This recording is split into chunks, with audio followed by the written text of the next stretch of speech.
Malam itu, di sebuah pengajian akbar di Pemalang, ribuan jamaah berkumpul dalam suasana khidmat. Tapi di balik lantunan doa, bara konflik yang sudah lama membara akhirnya meledak ke permukaan. Keributan yang pecah malam itu bukan sekadar insiden biasa. Ia adalah cermin dari bara konflik lama yang melibatkan identitas, sejarah, dan keyakinan. Polemik tentang nasab Ba'alawi kini telah keluar dari ruang diskusi dan masuk ke jantung masyarakat. Sebagian orang menganggap nasab adalah kehormatan yang tak boleh disentuh.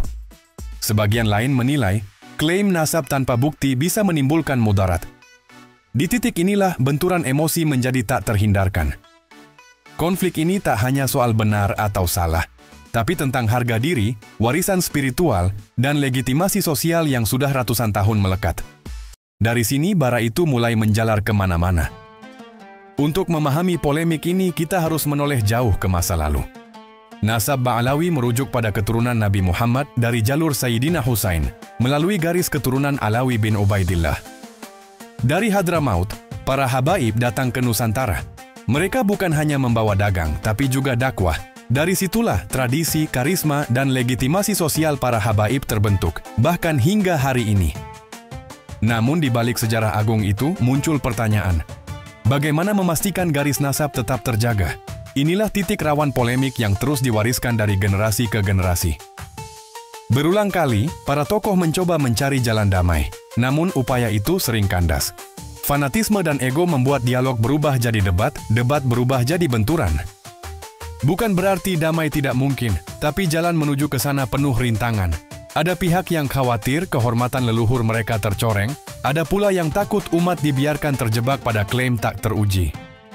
Dan di tengah kebuntuan itu, umat yang menjadi korban, mereka terbelah tak lagi fokus pada ibadah dan kebersamaan, tapi pada siapa yang benar dan siapa yang salah.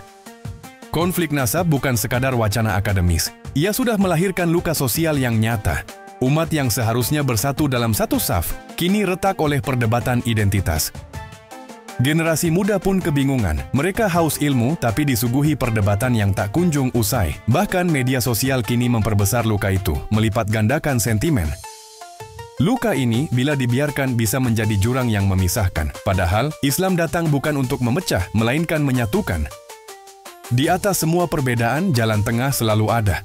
Para ulama moderat mengingatkan, marilah kembali pada inti ajaran, pada persaudaraan, bukan perpecahan. Al-Quran telah mengingatkan, sesungguhnya orang-orang beriman itu bersaudara. Maka damaikanlah antara kedua saudaramu, dan janganlah kalian bercerai-berai. Indonesia terlalu berharga untuk terpecah oleh polemik. Umat terlalu mulia untuk dibiarkan luka. Saatnya memilih jalan tengah demi kedamaian, demi persatuan, demi masa depan yang lebih baik. Sejarah akan mencatat apakah kita memilih perpecahan atau persaudaraan. Jangan lupa like jika menurutmu konten ini bermanfaat, subscribe agar tidak ketinggalan konten dokumenter sejarah dan kisah viral lainnya. Tulis pendapatmu di kolom komentar, apakah menurutmu nasab Ba'alawi memang sahih atau masih perlu diteliti?